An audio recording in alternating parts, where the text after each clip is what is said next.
Assalamualaikum warahmatullahi wabarakatuh. Nama saya Muhammad Hafiz Rahman, kelas 12 Gaharu. Ingin membuat resume tentang film November 1828 di Ponegoro.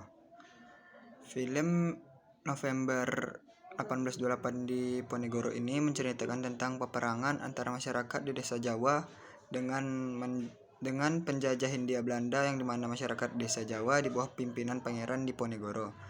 Pada sekitar September 1828, Belanda mengetahui markas pasukan Pangeran Diponegoro berpusat di desa Sambiroto dan bermaksud mengepung mereka dari berbagai penjuru. Pada suatu hari, penjajah Belanda berkumpul untuk berdiskusi tentang rencana mereka dan menginterogasi Pak Demang. Belanda berpikir bahwa Sentot Prawirodirjo adalah otak perang yang menyuruh seluruh warga desa mengungsi, dan Belanda berpikir ada orang dalam yang menyebarkan rencana mereka. Pak Demang memberitahu Belanda bahwa Kromorodiloh adalah orang yang menyebarkan rencana mereka.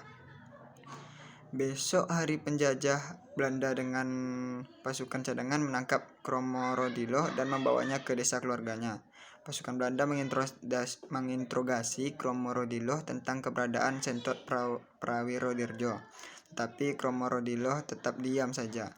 Pada malam hari, Jarot, Pono, dan Tulus pergi membawa surat dari guru ngaji mereka untuk Sentot Prawirodirjo. Mereka berhasil pergi, namun anak Pak Demang melihat mereka. Lalu anak Pak Demang memberitahu pasukan Belanda bahwa anak Padepokan pergi untuk menemui Sentot Prawirodirjo. Pasukan Belanda tidak percaya dan bertanya kepada guru ngaji Padepokan, dan ia bilang mereka bertiga pergi untuk mengunjungi kuburan bapaknya.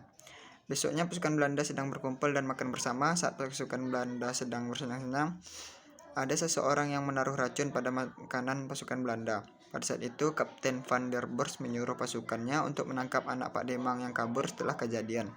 Anak Pak Demang pun lari, namun ia tertembak karena suruhan dari Kapten van der Bors. Ulama yang melihat kejadian itu berusaha untuk melindungi anak Pak Demang, namun mereka berdua akhirnya ditembak dan meninggal. Kapten van der Bors mulai kehilangan kesabarannya. Ia pun memisahkan anak dan istrinya Kromorodiloh agar Kromorodiloh mau bicara tentang keberadaan Sentot Prawirodirjo.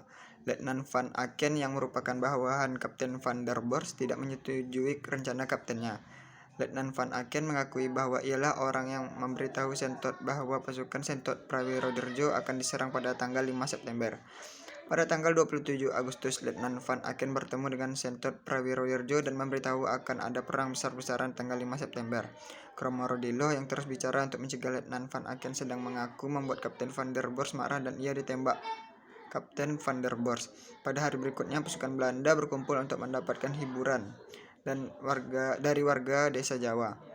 Tidak lama saat pertunjukan hampir berakhir, seseorang penari mengeluarkan pistol dan menembak satu orang pasukan Belanda dan mengenai lengan Kapten van der Bors. Keadaan saat itu kacau. Pasukan Belanda pun berhasil menangkap seorang penari yang membawa senjata dan ia pun dikurung. Besoknya, pasukan Sentot Prawirodirjo datang ke desa dan membantai semua pasukan Belanda. Kapten van der Bors pun meninggal karena tertembak dan pengeboman yang dilakukan pasukan Sentot Prawirodirjo. Sekian resume dari saya. Apabila ada kekurangan, mohon dimaafkan. Assalamualaikum warahmatullahi wabarakatuh.